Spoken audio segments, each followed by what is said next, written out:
And this is a peek into the 415ers podcast on the Odyssey Sports Podcast Network with 95.7 The Game. Please download, rate, subscribe wherever you get your podcasts. Okay, Mark, let's get to really, I know even though the press conference was about the two quarterbacks, the end of the season, the biggest move that has happened so far in San Francisco has been DeMeco Ryans taking a 6-year deal per Adam Schefter of ESPN to become the Texans' new head coach. And now the 49ers are left without a defensive coordinator once again. And, Robert Saleh goes to the Jets a few years back. Mike McDaniel goes from being the offensive coordinator, but over to Miami last offseason. Now they lose another head coordinator in DeMeco Ryans, and a very good one that's responsible for the number one defense in the NFL. I think we weren't surprised with the news, but it will have ripple effects. It will. So DeMeco Ryans gone. The last time the Niners had to replace the defensive coordinator, as you said, they were able to promote from within with DeMeco Ryans. That's when Robert Saleh left to become the coach of the Jets. I think in a perfect world, Evan, Kyle Shanahan wants to do that again. He wants to promote from within. But his cabinet's becoming a little bit bare because there have been so many coaches over the last handful of years under Kyle Shanahan that have left. He has a relatively large coaching tree now, if you will, despite only being a head coach for a handful of years.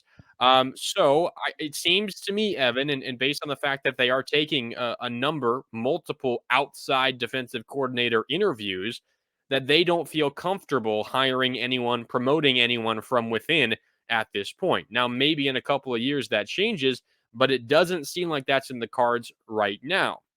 And then, of course, the news of the morning across the NFL here as we record this on Thursday is that Vic Fangio has accepted the defensive coordinator position for the Miami Dolphins to join Mike McDaniel, Kyle Shanahan's former protege. So Vic Fangio was widely, considered the number one defensive mind out there on the open market. Of course, he's a former Niners DC from the Jim Harbaugh era who's been around but has been very good wherever he's been. So now where do the Niners go outside of Vic Fangio? Steve Wilks is an option. He was most recently the interim head coach of the Panthers, who helped turn them around after they let go of Matt Rule and traded Christian McCaffrey and a couple of other players. They were good at the end of the year, led by Steve Wilks, but they decided to let him go. So he's out there on the open market.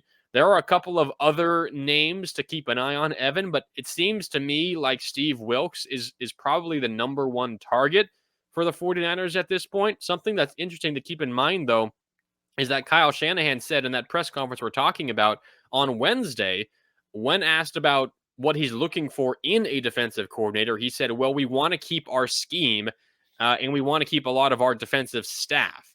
So you're going to have to find someone who either is willing to change his scheme and fit your mold or someone that already fits your mold. So that kind of limits what you're looking for. And there's a very realistic possibility that the Niners were ready to get Vic Fangio and Vic Fangio was willing to come, but he did not want to change his scheme to make it fit what the Niners want to do because Kyle Shanahan said the players that we currently have, they're great for this scheme that we run. We need to keep this scheme together. So perhaps there was a little bit of butting of heads there. Regardless of the reason Vic Fangio is not coming to San Francisco, it still leaves a few options. But considering what exactly Shanahan wants and the fact that he doesn't feel like he can promote from within, the options are just a little bit slim for the 49ers. Yeah, and look, I don't really blame him for not wanting to change his scheme. I mean, he's had one of the best defensive units over the last half decade, and obviously Robert Saleh is a huge part of that. DeMeco Ryans a massive part of that as well, especially this season. But Mark, it also continues a trend for the 49ers of promoting and getting minority coaches hired at the highest level. And that's something that has now rewarded them with this upcoming offseason. 5 compensatory third-round picks, the most of any team in the NFL. So, look, this rule of compensation being handed out for minority coaches being promoted to head coaching jobs or being hired for head coaching jobs, I should say, is a relatively new rule and added to the Rooney Rule, which of course requires teams to interview at least one minority candidate for general managers positions, head coaching positions. I believe right now And the 49ers also have another from within that was hired as a general manager in Tennessee, Ron Carthen being that guy. They have now contributed to 3 different head coaching positions in the NFL filled by minorities, as well as one of the, I believe, 7 general managers spots being held by minority candidates. So, Mark, the 49ers are not only, from Kyle Shanahan's perspective, creating a large coaching tree around the NFL, but they are also contributing to a progression towards, the NFL is close to 60% black.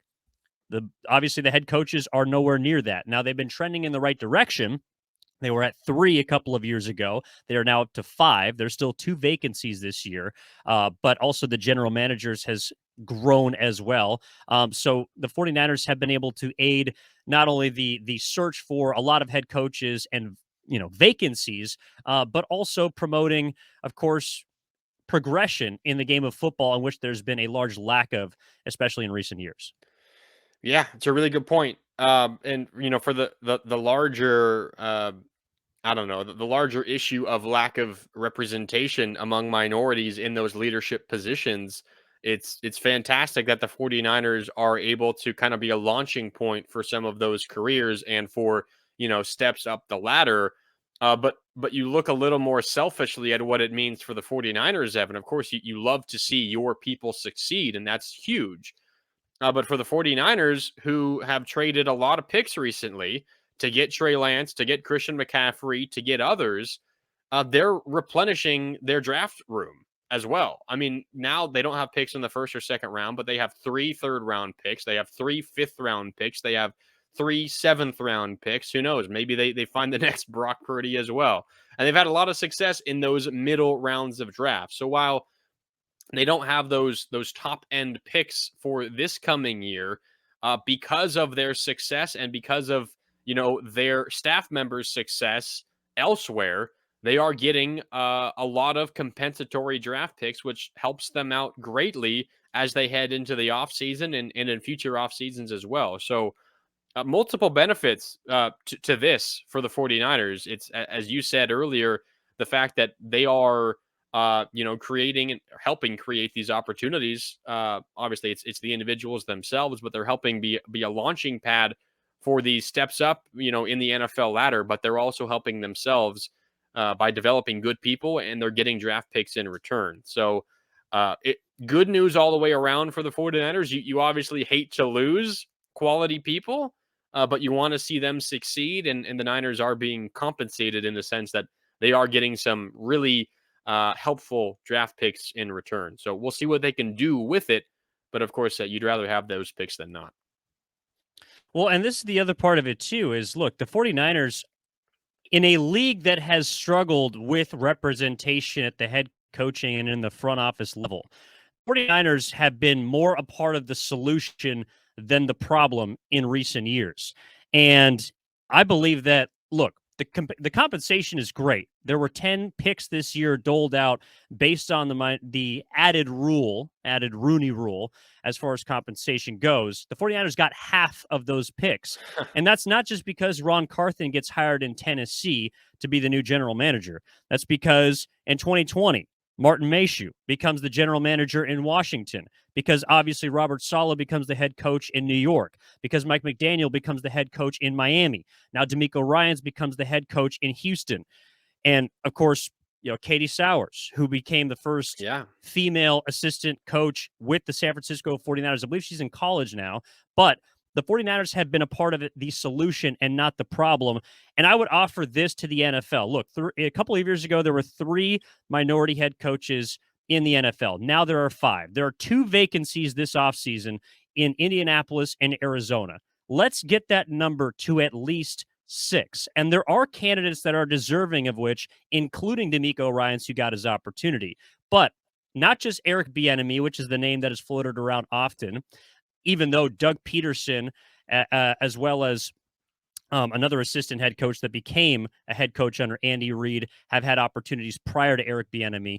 But a guy like Leslie Frazier, who has previous head coaching experience from 2011 to 13 with the Minnesota Vikings and led a top 5 defensive group in Buffalo for most of the season.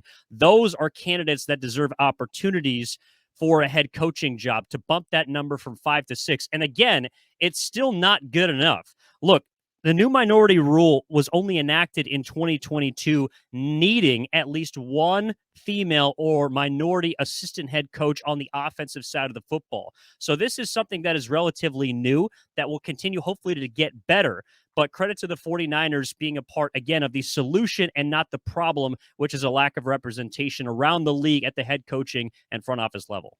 Yeah, they're certainly leading the way in that regard, and it's fantastic to see because you're right. For a league that is, majority African American and other creeds and nationalities, it's not certainly represented that way. The head coaching ranks, the general manager ranks, and certainly not, unfortunately, at the front office level either. So the Niners are certainly doing their part.